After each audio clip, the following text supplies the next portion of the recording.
ओम शांति। आज है अव्यक्त मुरली 21/1/69 की। मुरली का टाइटल है शरीर छूटा परंतु हाथ और साथ नहीं। सभी अव्यक्त मूर्त हो बैठे हो, व्यक्त रूप में रहते अव्यक्त स्थिति में रहना है। जब अव्यक्त स्थिति में स्थित हो जाएंगे तो उस अव्यक्त स्थिति में कोई उलझन नहीं रहेगी। वर्तमान समय चल रहे सभी पाठ आप बच्चों को अति शीघ्र अव्यक्त बनाने के साधन हैं। डगमग होने की जरूरत नहीं। शुरू में यज्ञ की स्थापना भी अनायास ही हुई थी। जब आप शुरू में यज्ञ की स्थापना में आए थे तो आप सभी से निश्चय के पत्र लिखवाए थे। यही निश्चय लिखाते थे कि अगर ब्रह्मा चला जाए तब भी हमारी अवस्था, हमारा निश्चय अटल रहेगा। वह निश्चय पत्र याद है। निश्चय उसको कहा जाता है जिसमें किसी भी प्रकार का, किसी भी स्थिति अनुसार विघ्न के समय संशय नहीं आता। परिस्थितियां तो बदलती ही हैं, बदलती ही रहेंगी, लेकिन आप जैसे गीत गाते हो ना, बदल जाए दुनिया न बदलेंगे हम, तो ऐसे ही आप सभी निश्चय बुद्धि आज के संगठन में बैठे हुए हो। आपकी मम्मा आप सबको कहा करती थी कि निश्चय के जो भी आधार अब तक खड़े हैं वह सब आधार निकलने ही हैं और निकलते हुए भी उसकी नींव मजबूत है।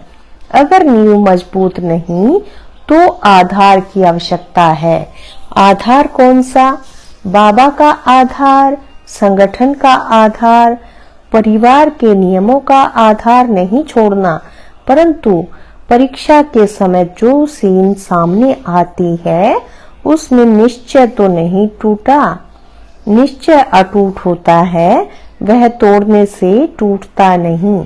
ऐसे निश्चय बुद्धि ही गले के हार हैं। क्या ब्रह्मा आपका बहुत प्यारा है? था नहीं परंतु है। तो क्या वह नहीं कहा करते थे? बातें तो सभी बोली हुई हैं। समय पर याद आना ही तीव्र पुरुषार्थ है।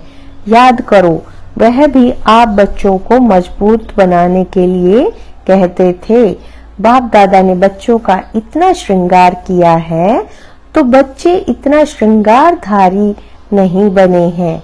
एक दिन ऐसा समय आएगा जो इस बाप दादा के श्रृंगार को याद करेंगे। तो अभी वह समय है। पहले तो वह अपने को निरअहंकारी, नम्र चित्त कहते हुए कई बच्चों को यह सुनाते थे कि मैं अभी संपूर्ण नहीं बना हूँ, मैं भी अभी निरंतर देही अभिमानी नहीं बना हूँ। लेकिन आपने अपने अनुभव के आधार से 3-4 मास के अंदर ध्यान दिया होगा, सम्मुख मिलने का सौभाग्य प्राप्त हुआ होगा, तो अनुभव किया होगा कि यह ब्रह्मा अब साकारी नहीं लेकिन अव्यक्त आकारी रूपधारी है। कुछ वर्ष पहले ब्रह्मा छोटी छोटी बातें सुनाते थे, समय देते थे, लेकिन अब क्या देखा? इन छोटी छोटी बातों को न सुनने का कारण यही था कि यह समय निरंतर याद में बीते। क्या आप बच्चों ने उनके तन द्वारा कभी नोट नहीं किया कि उनके मस्तक में सितारा चमकता हुआ नजर आता था? अव्यक्त स्थिति में जो होंगे उन्होंने अव्यक्त मूर्त को जाना पहचाना। जो खुद अव्यक्त अवस्था में नहीं रहते थे उन्होंने अमूल्य रतन को पूरी रीति नहीं पहचाना। अभी भी स्थापना का कार्य ब्रह्मा का है, न कि हमारा।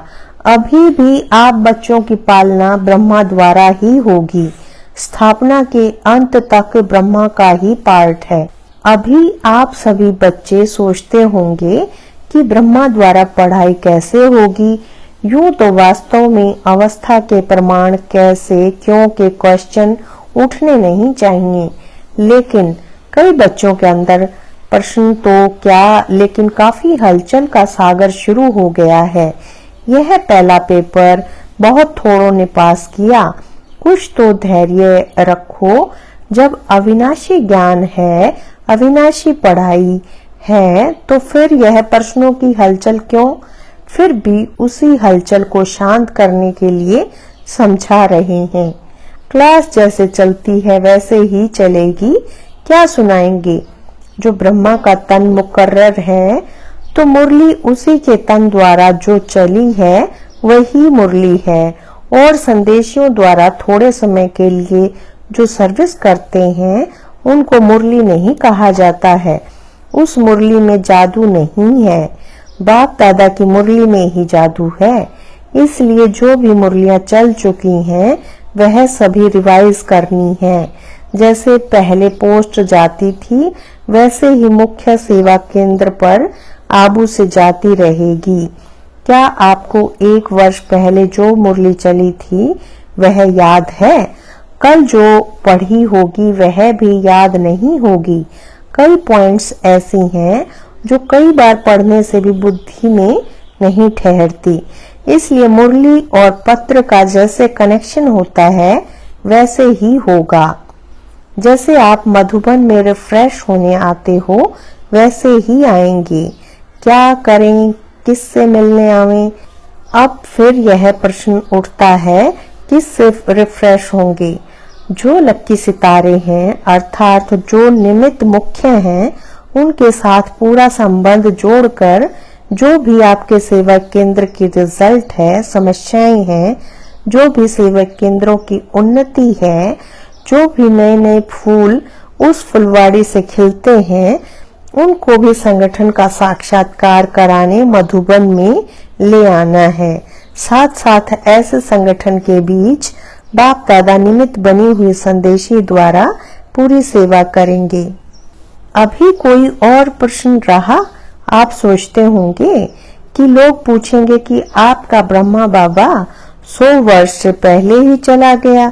यह तो बहुत सहज प्रश्न है, कोई मुश्किल नहीं। 100 के नजदीक ही तो आयु थी। यह जो 100 वर्ष कहे हुए हैं यह गलत नहीं है। अगर कुछ रहा हुआ है तो आकार द्वारा पूरा करेंगे। 100 वर्ष ब्रह्मा की स्थापना का पार्ट है, वह तो 100 वर्ष पूरा होना ही है। लेकिन बीच में ब्रह्मा के बाद ब्राह्मणों का जो पार्ट है वह अब चलना है। ब्रह्मा ने ब्राह्मण किस लिए रचे? क्या ब्रह्मा अपनी रचना को देखेंगे नहीं? क्या आपको अब संगम पर जिम्मेवारी का ताज नहीं देंगे? तो सतयुग में देवता कैसे बनेंगे? यहाँ की जिम्मेवारी ही वहाँ की नींव डालती है। इसलिए जो भी आप बच्चों से प्रश्न करते हैं उन्हें यही उत्तर दो कि ब्रह्मा की स्थापना तो चलनी ही है। अभी बच्चों की पढ़ाई का समय बिल्कुल ही नजदीक है। यह तो हर एक मुरली में मम्मा के बाद इशारा दिया है। क्या पेपर में तिथि तारीख बताई जाती है? जो पहले से ही बताया जाए उसको क्या पेपर कहेंगे?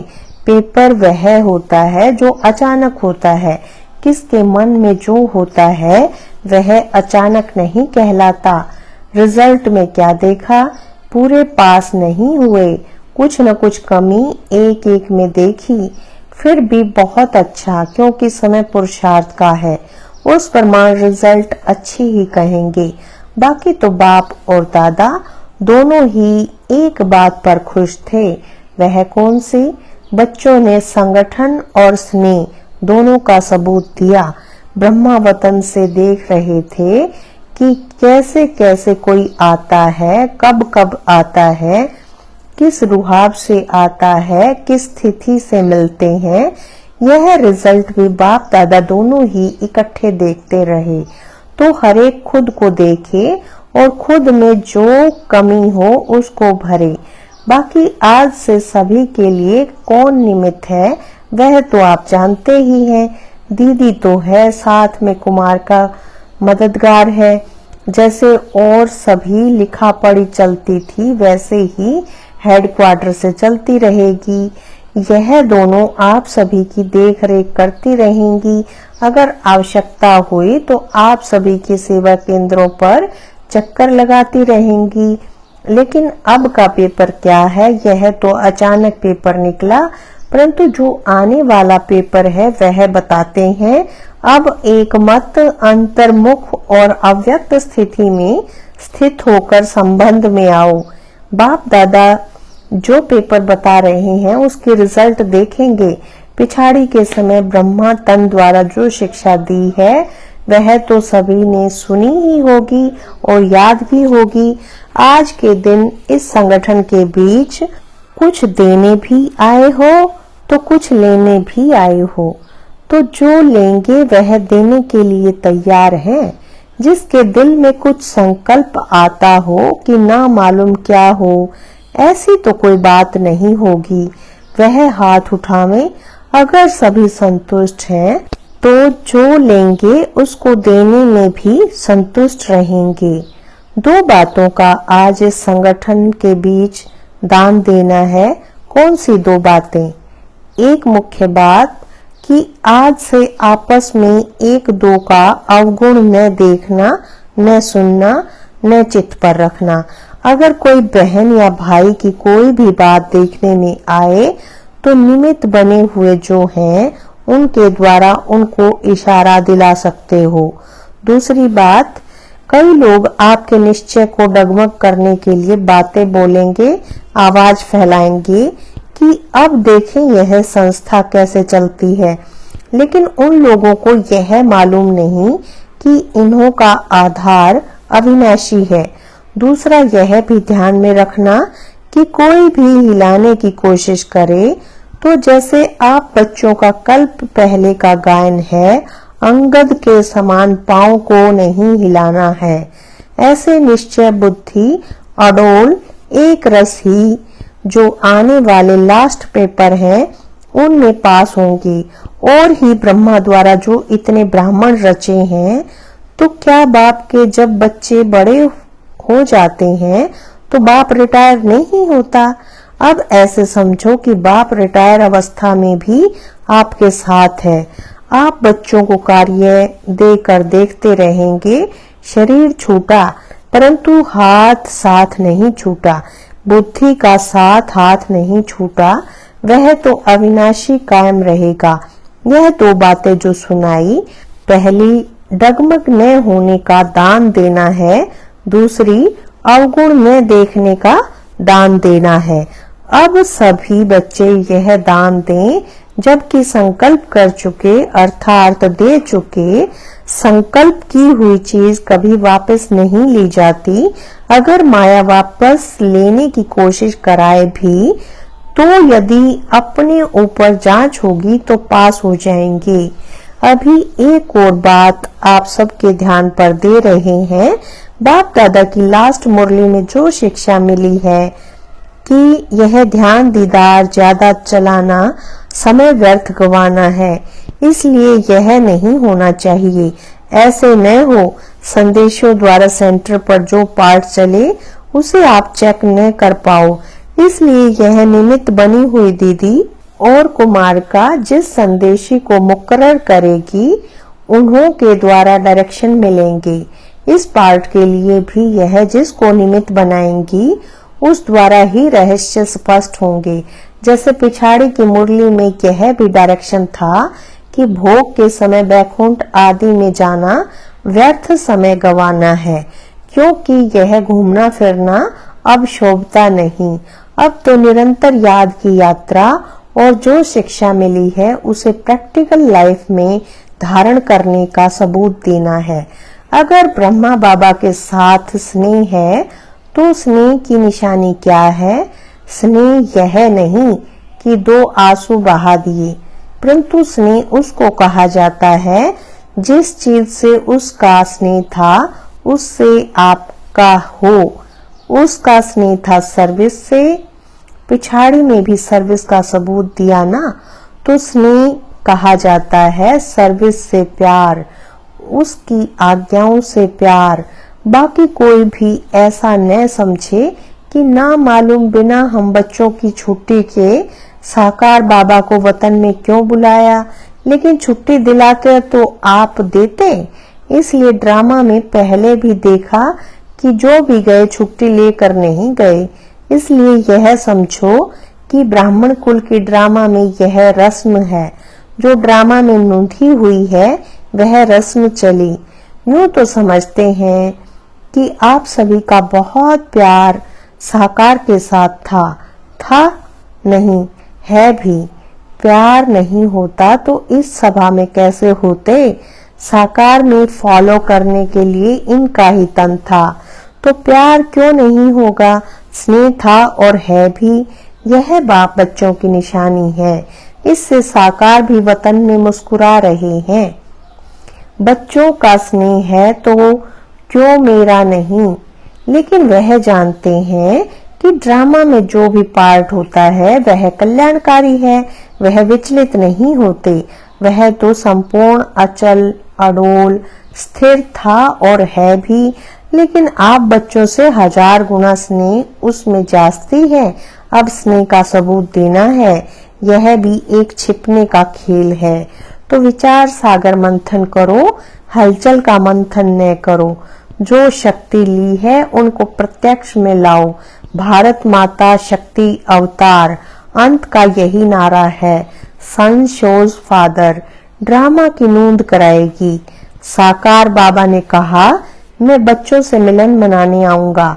अगर आज आ जाता तो बच्चे आंसू बहा देते। अच्छा, ओम शांति।